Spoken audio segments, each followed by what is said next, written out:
Cinema Worms. Discussing everything from Grima Wormtongue to the Shy Halib.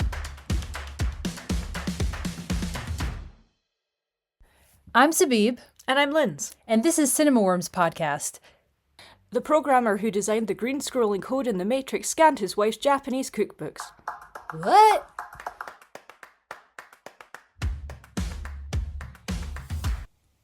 Next, we're talking about Babygirl. So Babygirl is the latest feature from director Helena Wren. She has directed 3 films. We saw Bodies, Bodies, Bodies, another film of hers like 2 years ago. We really enjoyed that. And another feature we haven't seen yet from 2019, Instinct. So I'm excited to see that because I think it also plays with psychosexual dynamics. So Babygirl, much talked about film. Nicole Kidman is the star. She plays this high-powered CEO, mother of 2 teenage girls, wife of Antonio Banderas, this seemingly very nice and supportive husband. So she's the CEO of this company that she started that deals in Amazon-style automation, and things are going well. She's successful. She's leading things, and her life has this sort of delicate order.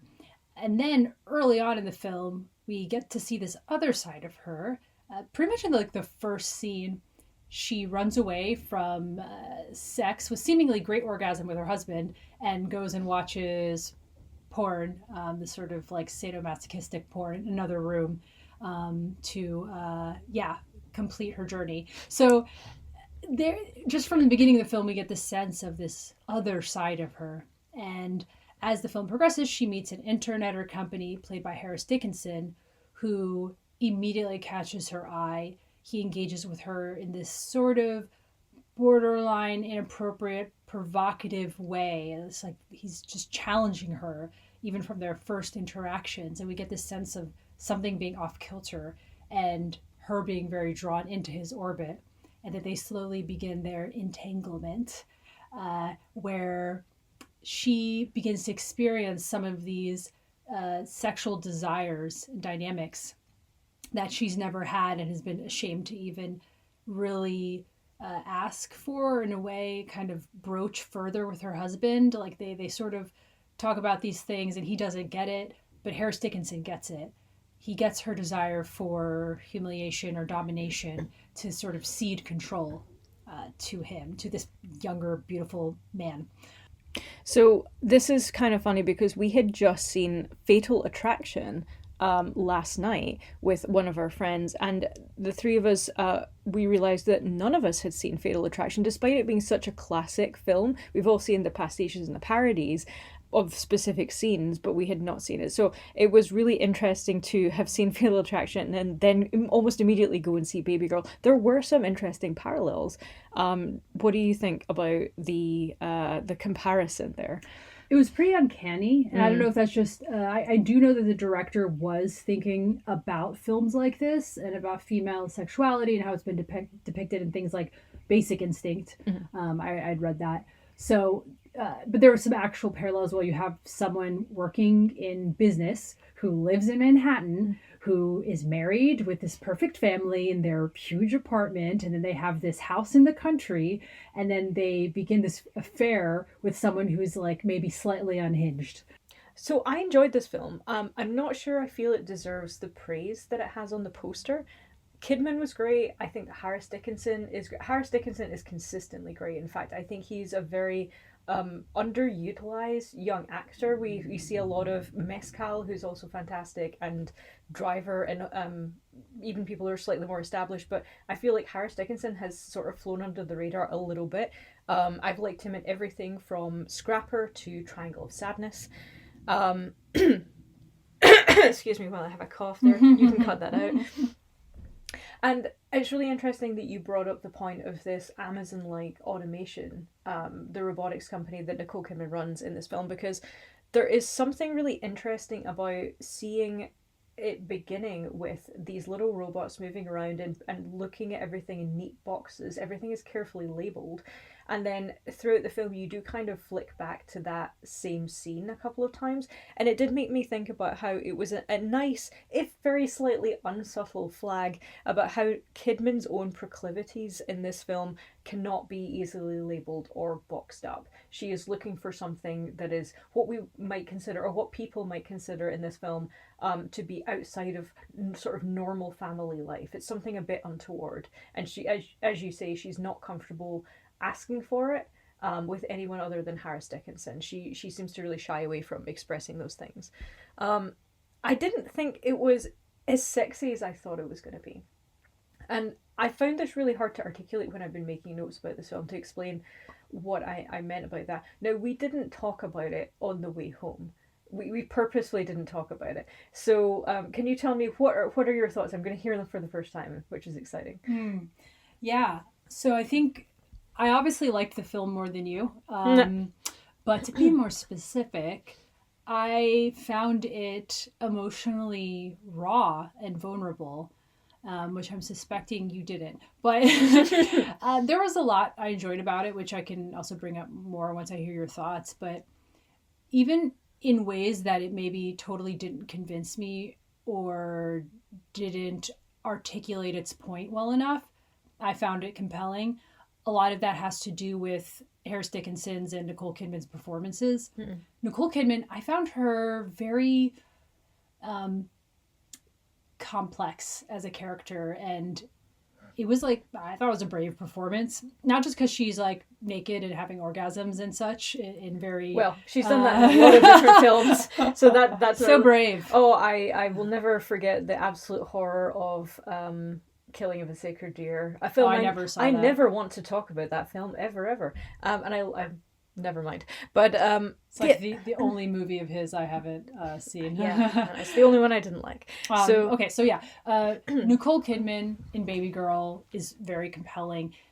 The way her character is written, there's a lot of ambiguity that sometimes I think makes it hard to access what exactly is the point of the film. But at the same time, I think that the writer-director is trying to get at these very complex dynamics of someone who's experienced trauma in her life and weird sort of sort of disclosed family dynamics in her childhood, who has this perfect family and wants to maintain this image of how she is supposed to be, and who has a lot of like self maybe hatred or sort of confusion about what is okay or how she should be. And I love seeing that vulnerability. So it's interesting to me that you said earlier that you found it emotionally raw, because actually in my notes what I've written is I was hoping for something deeper and something more raw. You were right, I didn't like this film as much as you. I thought it was pretty tame. I was kind of hoping that there would be some scenes where, although we do see Kidman being really uncomfortable in certain places and pushing herself to get outside her comfort zone in order to hopefully achieve the success. I particularly like your euphemism earlier of completing her journey. Like Mark Kermode was also saying that in his review. And I will. The temptation is for me to come up with lots more euphemisms that would be really funny here, like climbing the mountain, breaching the surface of the sea.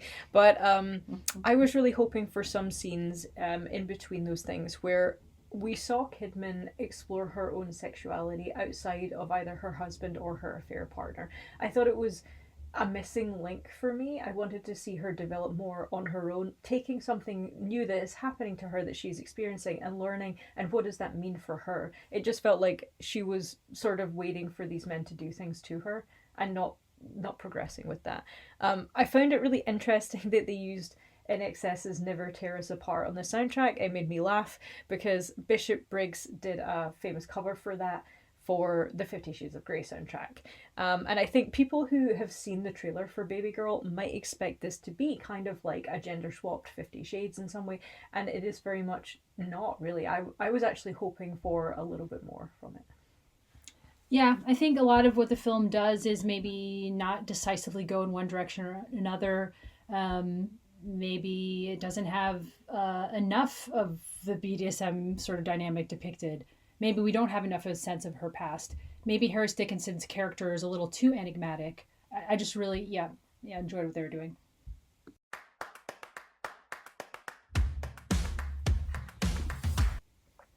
Okay, so we have thoughts on Robert Eggers' latest film, Nosferatu, based on his screenplay that he wrote himself. I think he wrote this about 10 years ago, so it's been in the works for a while.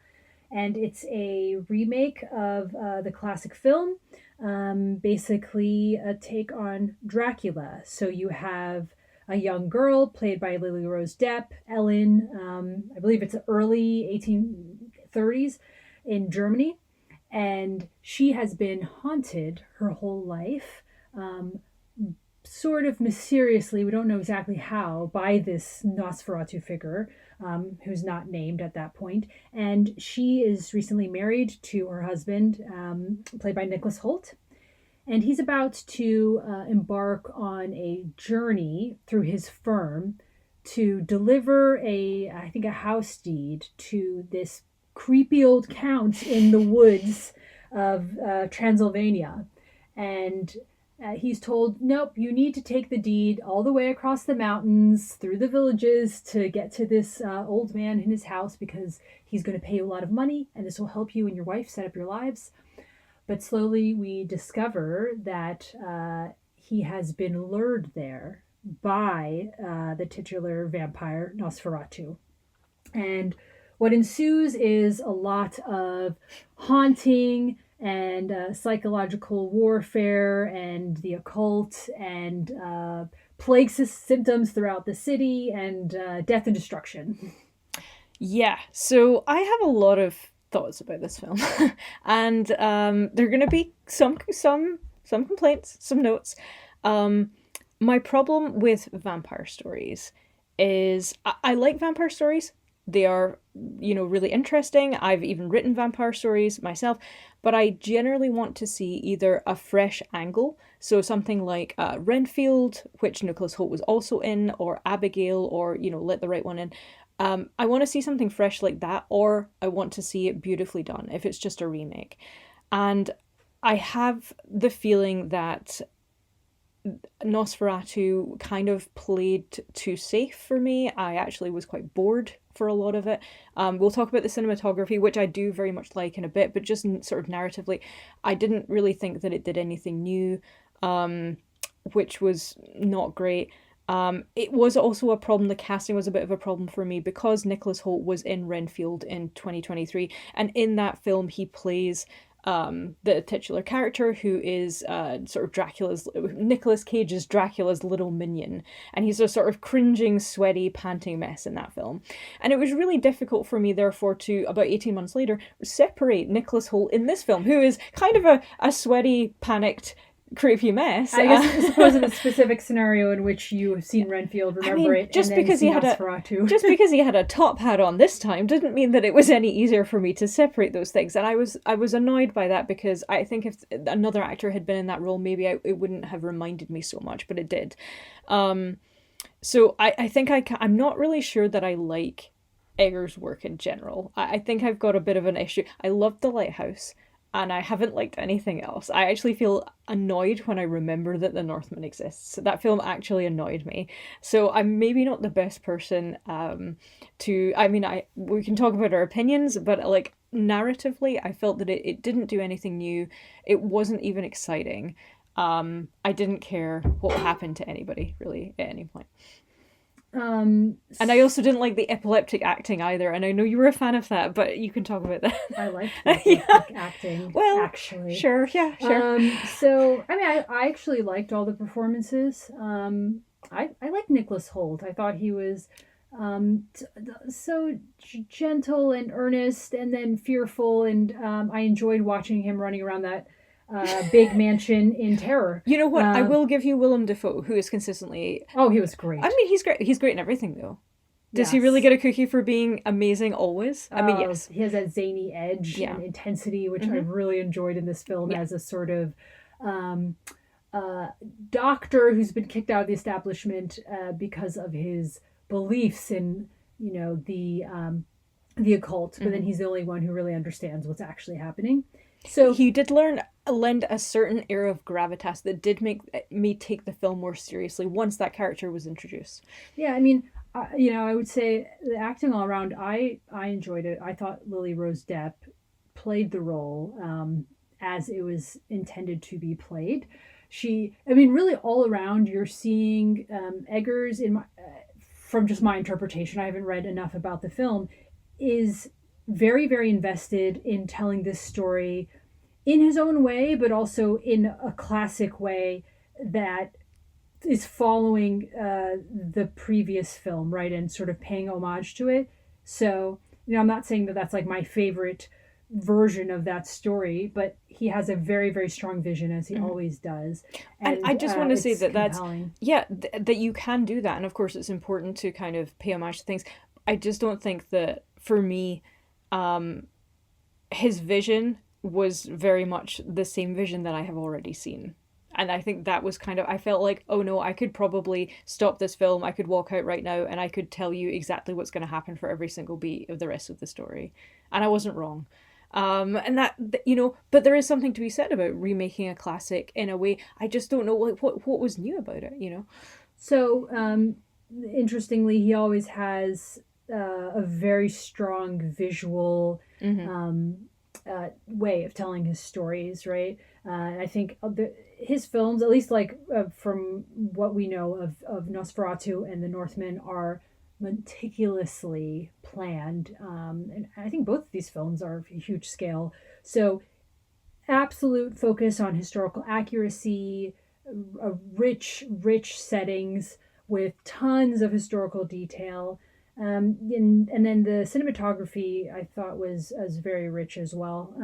You have a lot of these like dark blues and blacks and grays. And I read that they, tried to make the nights crisp and vivid and contrasting, and then the day is sort of like foggy and gloomy, which doesn't make sense. But it creates this sense of like immersion. And then you have a lot of these shots. I think a lot of the focus too on how shots are played out and paying homage to the classic films. So long shots, these sweeping shots. I think you probably remember in the beginning. Yeah. The character standing facing a window, and then you have this like shot panning around them. You know what? Actually, the absolute credit that I will give Eggers is that I actually loved those. I loved the sweeping shots. I loved like the shots of the city. I loved that first kind of where you see Lily Rose Depp standing, talking to what we think is kind of an open window with no one there, and then the curtain billowing, and you see the shadow of a man, or rather, the silhouette of a monster. And there's other shots where you see kind of a shadow hand kind of creeping across like rooms or across the city as a whole, and those were fantastic. I actually wanted so much more of them. I think if I'd had more of them and he'd leaned into things like that. There were several instances where characters looked into mirrors, and I was expecting jump scares because, of course, if you're going for this kind of classic thing, then we do expect to see that the vampire has no reflection.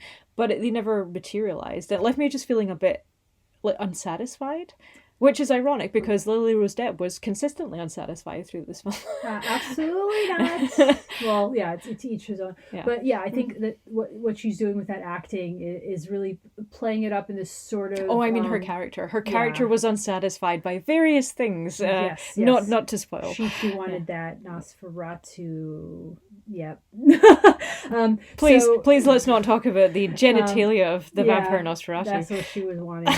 That was the motivation of the entire film. But no, it's I found it personally, just as a final point, like I could see exactly how you experience the film. I found I was like pleasantly enjoying it. It was brooding, it was enjoyable dread, rich visual details to engage me. So I think those are my thoughts. So I would say no Sferatu, and you would say yes Sferatu? I would say yeah. Why not? Yeah. Nosferatu. I'm hoping for a sequel, Nosferatu, or perhaps Nosferatu Too Fast, Too Furious. No, it's just Nosferatu, The Two Towers. No. Nosferatu, Electric Boogaloo.